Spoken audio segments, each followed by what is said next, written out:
Continúa en uso de la palabra la diputada por la provincia de Buenos Aires, Margarita Stolbizer. El diputado Gioja hablaba hace un momento sobre una película, describía él, ¿no? Y yo siento que estamos frente a esas películas del canal Volver. No solo por lo antigua, sino porque te las pasan a cada rato y entonces uno se tiene que bancar cuando pasa por ahí, repetir a cada rato los personajes y los temas, ¿no? Y me da la impresión lo mismo con este acuerdo del fondo. Es la vez número 26 que la Argentina recurre a un acuerdo con el fondo. ¿Qué significa esto? La cantidad de veces en varias décadas que la Argentina fracasó y en la cual lo que se demuestra es el fracaso nuestro de la política. A lo que creo que nadie puede hacerse el distraído a esta altura de las cosas. Solo para hacer un repaso histórico, la Argentina hizo acuerdos con el Fondo Monetario en el año 58, en el 59, en el 60, en el 61, 62, 67, 68, 2 en el 75, en el 76, en el 77, 2 en el 83, 2 en el 84, 2 en el 87. En el 88, 89, 91, 92, 96, 98, 2000, 2003 y 2017. Esto consta en el historial de acuerdos que publica el Banco Central de la República Argentina. ¿Pero de qué estamos hablando cuando hablamos de esto? Esto quiere decir que durante todo este tiempo la Argentina, el Estado argentino, no ha podido presentar un plan estratégico de crecimiento y desarrollo y que por eso es que no ha podido evitar cíclicamente caer en el Fondo Monetario y en otros acreedores para poder financiar los desequilibrios financieros del propio Estado, que es un Estado que gasta más de lo que puede y entonces recurre siempre a las mismas deudas repetidas que son el endeudamiento, la emisión y siempre además elevar la carga tributaria. También estamos frente a un Estado que no solamente no puede evitar esa situación, sino que además tampoco utiliza el endeudamiento para resolver los problemas de la pobreza, los problemas relacionados con la falta de ese modelo económico. Entonces, ¿la discusión cuál es? ¿Es el fondo o somos nosotros? La discusión es el Estado y no el fondo, y eso es a lo que siempre parecemos estar haciéndole el olé para no hacernos cargo realmente de los problemas que tiene la Argentina. Lamento ser pesimista, ¿no? Y comparto bastante lo que decía recién el diputado Cacase. ¿Va a resolver esto los problemas de la Argentina? No, no los va a resolver. Y soy pesimista, entre otras cosas, porque hemos escuchado esta semana a los ministros y está claro que el gobierno no tiene en principio un presupuesto para este año. No lo tiene por su propia responsabilidad, pero tampoco presentó nunca un plan plurianual como anunciaron, no supo responder el ministro cuál va a ser la previsión del resultado financiero del Estado para los próximos 2 años.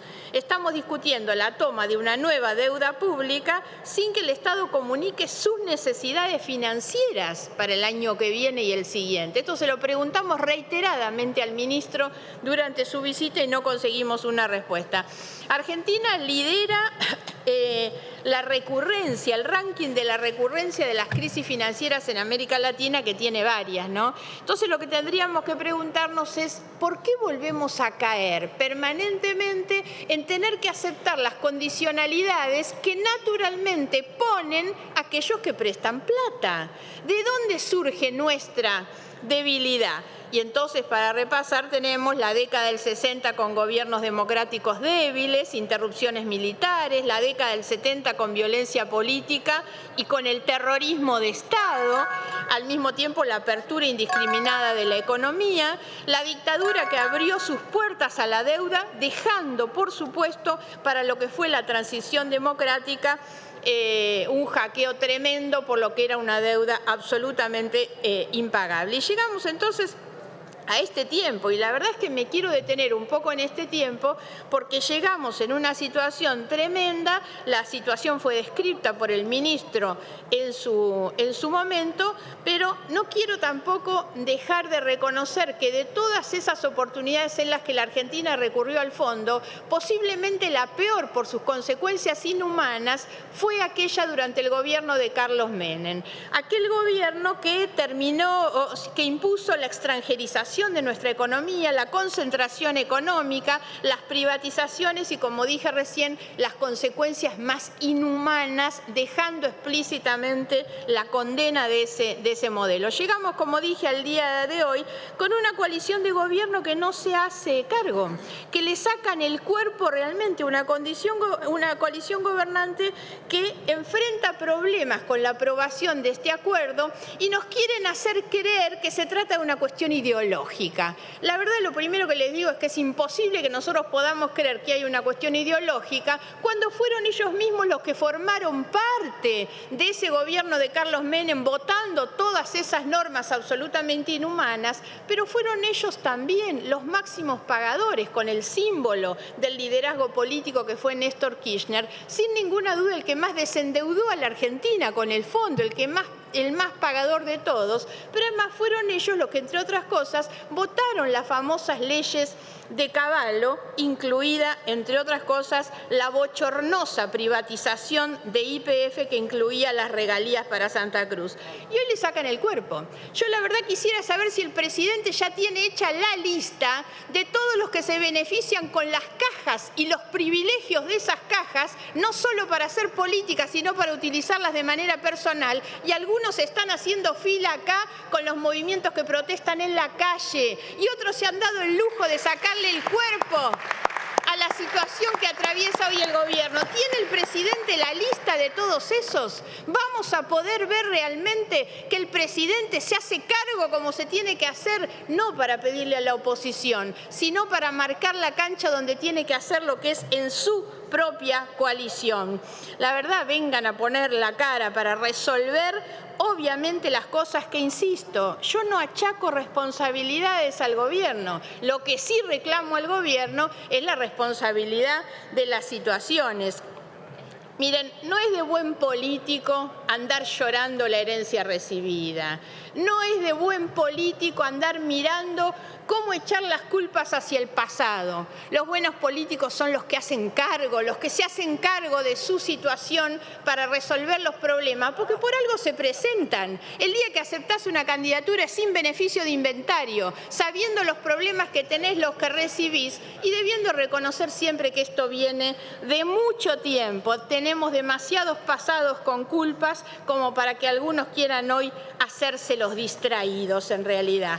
Quiero decir entonces por qué nosotros votamos y estamos a favor de esto. Primero que nada, porque nos hacemos cargo, porque somos responsables, pero no del gobierno pasado. Nos hacemos cargo de estas décadas en las que la política viene fracasando porque somos parte de la política, porque no renegamos del lugar que hemos elegido como representantes del pueblo. Nos hacemos cargo.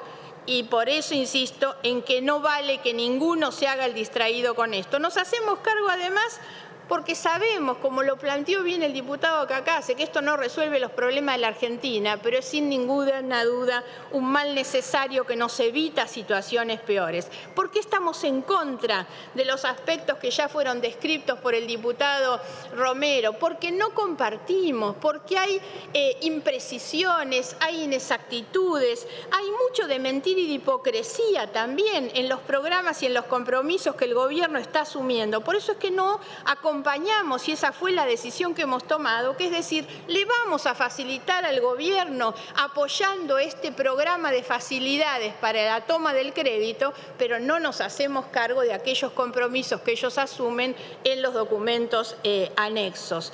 Carece de todos los elementos y, por supuesto, no hay, como reclamé antes, un modelo de desarrollo y de crecimiento. Finalmente, lo que quiero decir es sí, ¿por qué ponemos en valor esta ley?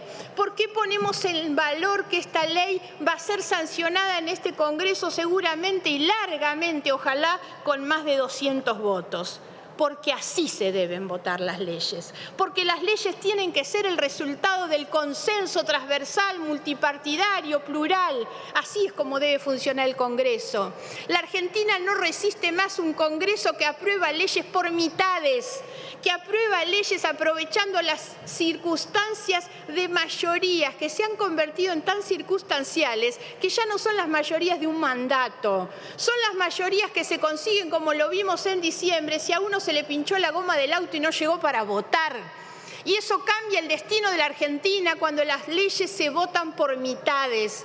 No resiste más. Hemos llegado a esto a partir del diálogo, del consenso, de la construcción, obviamente, de una solución a un problema grave de la Argentina y, por sobre todas las cosas, de asumir los costos. Los buenos políticos ponen la cara, los buenos políticos asumen costos y nosotros no hemos tenido ningún problema en decir vamos a votar con el gobierno, vamos a votar con el oficialismo, nos hacemos cargo, no tenemos problema en los costos porque somos responsables. Votamos una ley con orgullo que saldrá con más de 200 votos porque es una ley para la Argentina que viene. Hay que dejar de mirar el pasado y hacernos cargo. Ese es nuestro voto. Muchas gracias. Gracias, diputada Stolbizer.